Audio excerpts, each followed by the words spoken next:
retrouve dans votre café presse du week-end. Demain se tiendra la Journée internationale du droit des femmes.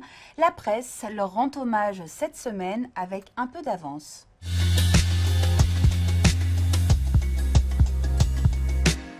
Ils tapissent les murs de la capitale et d'autres villes du monde entier. Ils interpellent par la vérité nue, dépouillée de leurs messages, imprimés en lettres noires sur fond blanc.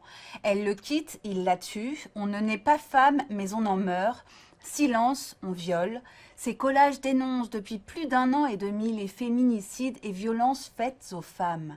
Vanity Fair revient sur les débuts de ce militantisme qui évolue la nuit et qui a renouvelé l'action de rue ainsi que le vocabulaire et le répertoire féministe. La journaliste du mensuel qui a enquêté a rencontré Marguerite Stern, 30 ans, fondatrice des collages. Selon cette militante passée par les Femmes, les actions doivent être radicales pour être significatives. Le monde qu'elle décrit ne souffre d'aucune nuance, les femmes y font le bien, les hommes le mal, eux, elle ne les supporte plus. Elle commence les collages toute seule en 2019 à Marseille avant de réunir à Paris, en août de cette même année, un groupe de femmes pour une première session de collage collective. L'enjeu de ces collages, c'est aussi la reconquête d'un territoire, sortir en bande, ne plus baisser les yeux. Au moment où le mouvement prend de l'ampleur au point de la dépasser, Marguerite Stern décide de fermer le QG totalement épuisé. La véritable scission se produira quelques mois plus tard, après qu'elle se soit opposée sur les réseaux sociaux à l'inclusion des personnes trans. On ne parlera non plus de sororité, mais d'adelphité, pour élargir la solidarité féminine aux personnes qui ne se reconnaissent dans aucun des genres. Pour Collage Féminicide Paris, dont Marguerite est désormais exclue, la seule et unique règle est l'absence de discrimination. Colleuse est remplacée par colleureuse et colleuse pour inclure aussi les personnes non-binaires. Au large d'un débat qui échappe au plus grand nombre, les violences, elles, se poursuivent. En 2020, 97 femmes ont encore succombé aux coups de leurs compagnons.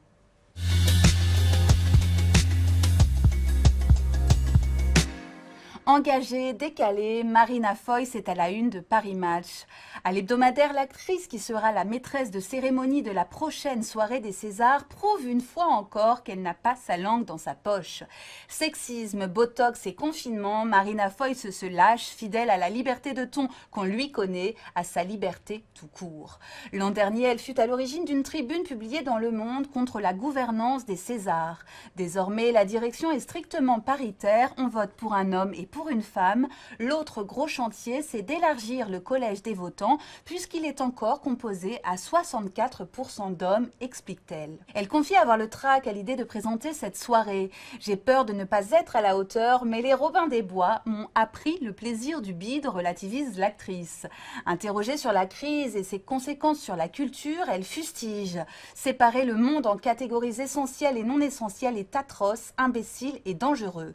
La beauté de l'être humain, c'est son inutilité, ça ne sert à rien de vivre, mais c'est ça qui est beau.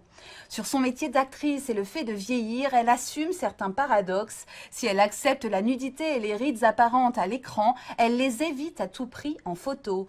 Je ne supporte les rides et la cellulite que si elle raconte quelque chose, sinon c'est juste moche. Elle confie n'avoir jamais eu recours à la chirurgie. Ce n'est ni un acte militant, ni pour prouver quoi que ce soit. Vieillir est un vrai sujet. C'est comme les peintures qui craquellent chez nous, ça fait chier. Au bout d'un moment, on les refait.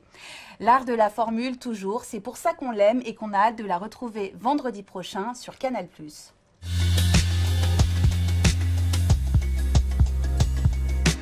Et on referme cette revue de presse au féminin avec Marie-Claire qui cette semaine a décidé de mettre 8 femmes à l'honneur. 8 femmes, 8 voix, 8 visages de l'espoir à l'occasion du 8 mars.